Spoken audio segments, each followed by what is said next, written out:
प्रिय विद्यार्थियों, सबसे पहले हम समझते हैं स्वर संधि को। स्वर संधि में स्वर के साथ केवल स्वर का ही संयोग होता है। यह लिखा है, स्वर वर्ण के साथ स्वर वर्ण के मेल को हम स्वर संधि कहते हैं। क्या कहते हैं? स्वर संधि। जब स्वर वर्ण के साथ स्वर वर्ण मिलता है तो उसे स्वर संधि कहते हैं। जैसे राम धन अवतार बराबर रामावतार। यहाँ पर देखिए, राम को हम इस तरह से लिख सकते हैं और राम का अंतिम वर्ण जो है वह अ है और इस अवतार का प्रथम वर्ण अ है। जब ये दोनों मिलते हैं तो इनमें संधि होती है और इसके फलस्वरूप यह आ यहाँ पर बनता है। तो क्या बन जाता है? रामावतार। इसके बाद दूसरा उदाहरण है हिम धन आलय। यहाँ पर देखिए, हिम का अंतिम वर्ण अ आलय के प्रथम वर्ण आ से संधि कर रहा है, जिसके फलस्वरूप यहाँ पर आ बन रहा है। अगला उदाहरण देखते हैं, जानकी धन ईश बराबर जानकीश। जानकी को हम इस तरह से लिख सकते हैं और ईश को हम इस तरह से लिख सकते हैं। यह ई और ई दोनों मिलकर ई में परिवर्तित हो रहे हैं, जिसके फलस्वरूप जानकीश बन रहा है। तो यहाँ पर ई और ई के मध्य संधि होकर ई बन रहा है। क्या बन रहा है? ई। अब हम देखते हैं कि स्वर संधि के कितने भेद होते हैं और इनमें वर्णों का संयोग किस तरह से होता है। स्वर संधि के प्रकार ये लिखे हुए हैं: दीर्घ स्वर संधि, गुण स्वर संधि, वृद्धि स्वर संधि, यण स्वर संधि और अयादि स्वर संधि। हम एक एक करके इन सबको समझते हैं। सबसे पहले है दीर्घ स्वर संधि। इसको हम दीर्घ संधि भी कह सकते हैं। जब दो सजातीय स्वरों का मेल होता है तो दोनों के बदले सजातीय दीर्घ स्वर हो जाता है। इसको हम समझते हैं। यहाँ पर ये सजातीय स्वर हैं। देखिए, अ और आ, इ और ई, उ और ऊ, ये यहाँ पर सजातीय स्वर हैं। ये जब आपस में मिलते हैं, कैसे मिलते हैं समझिए। दीर्घ स्वर संधि में यह अ स्वयं के साथ मिलेगा या फिर इस आ के साथ मिलेगा, या फिर यह आ इस अ के साथ मिलेगा या फिर स्वयं के साथ मिलेगा। तो इस स्थिति में हमेशा आ ही बनता है। इसी प्रकार यह ई स्वयं के साथ मिल सकता है या फिर इस ई के साथ मिल सकता है, अथवा यह ई जो है इस ई के साथ मिल सकता है या फिर स्वयं ई के साथ मिल सकता है। सभी स्थितियों में यहाँ पर ई ही बनता है। इसके अलावा यह जो उ है स्वयं उ के साथ मिल सकता है या फिर ऊ के साथ मिल सकता है, अथवा यह ऊ जो है इस ऊ के साथ मिल सकता है या फिर स्वयं ऊ के साथ मिल सकता है। सभी स्थितियों में यहाँ पर ऊ ही बनता है। तो यही यहाँ पर लिखा है कि जब दो सजातीय स्वरों का मेल होता है तो दोनों के बदले सजातीय दीर्घ स्वर हो जाता है। यानी दीर्घ स्वर संधि में हमेशा आ, ई और ऊ ही आते हैं। यही यहाँ पर लिखा है। देखिए, अ धन अ बराबर अ धन आ बराबर आ धन अ बराबर आ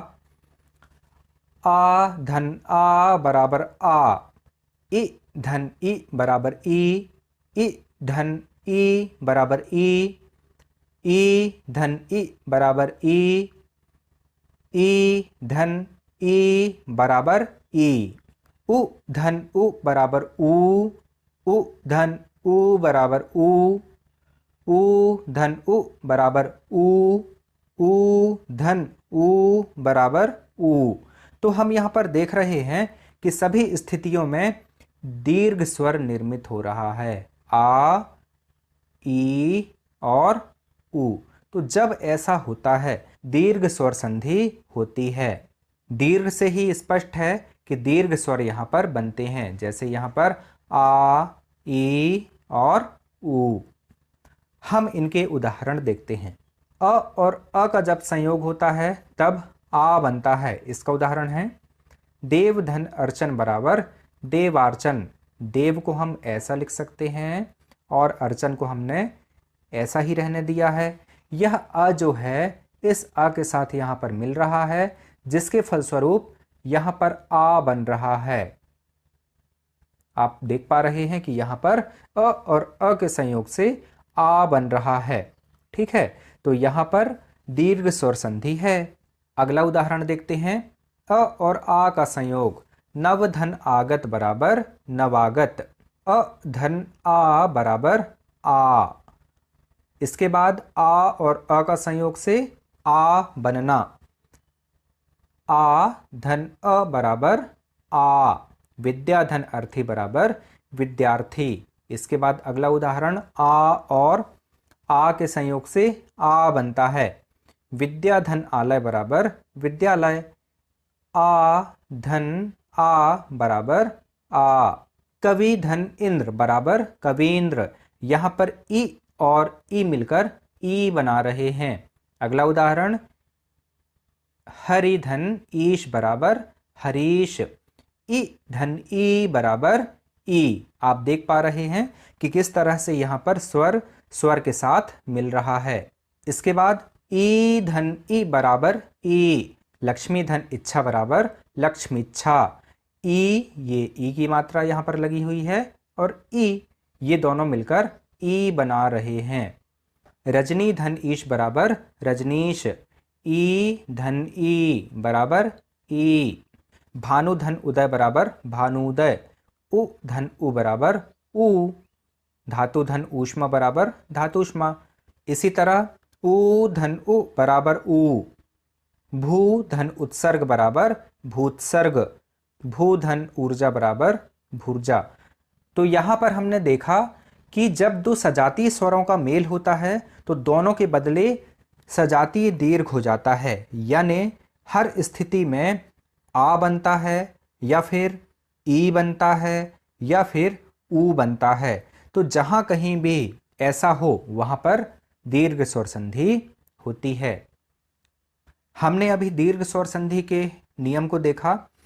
ऐसे ही नियम गुण स्वर संधि, वृद्धि स्वर संधि, यण स्वर संधि और अयादि स्वर संधि के लिए भी हैं, लेकिन इनकी परिभाषा याद करना विद्यार्थियों के लिए थोड़ा मुश्किल काम होता है।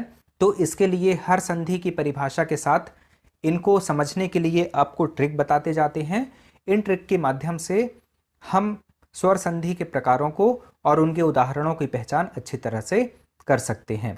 देखिए, दीर्घ स्वर संधि के लिए जो ट्रिक है वह यह है, जब उन शब्दों के वर्णों के मध्य जिनके बीच संधि हुई है आ, ई, ऊ की ध्वनि हो तब वहां दीर्घ स्वर संधि होती है। हमें यहाँ पर यह याद रखना है, आ, ई और ऊ ऐसी ध्वनि हो तब हम दीर्घ स्वर संधि है ऐसा कह सकते हैं। जैसे यहाँ पर देखिए उदाहरण है विद्यालय। देखिए विद्यालय जो है यह दो शब्दों से मिलकर बना है, विद्या और आलय। इन दोनों के बीच में हमें आ ध्वनि स्पष्ट हो रही है। विद्यालय, विद्यालय बोल के देखिए, विद्यालय। यहाँ पर आ ध्वनि हमें प्रतीत हो रही है, इसलिए यहाँ पर कौन सी संधि है? दीर्घ स्वर संधि। अगला उदाहरण देखते हैं, कवींद्र, कवींद्र, कवींद्र। देखिए बोल के देखिए, कवींद्र का संधि विच्छेद होता है कवि और इंद्र। तो इसको जब हम बोलते हैं तो कवींद्र हमें ई ध्वनि सुनाई पड़ती है या हम इसको अनुभव करते हैं, इसलिए यहाँ पर दीर्घ स्वर संधि है। ऐसे ही अगला उदाहरण है धातुष्मा। यह धातु और ऊष्मा से बना है, धातुष्मा, धातुष्मा। यहाँ पर ऊ ध्वनि हमें प्रतीत हो रही है, तो इसीलिए यहाँ पर दीर्घ स्वर संधि है। इस वीडियो में इतना ही। जय हिंद।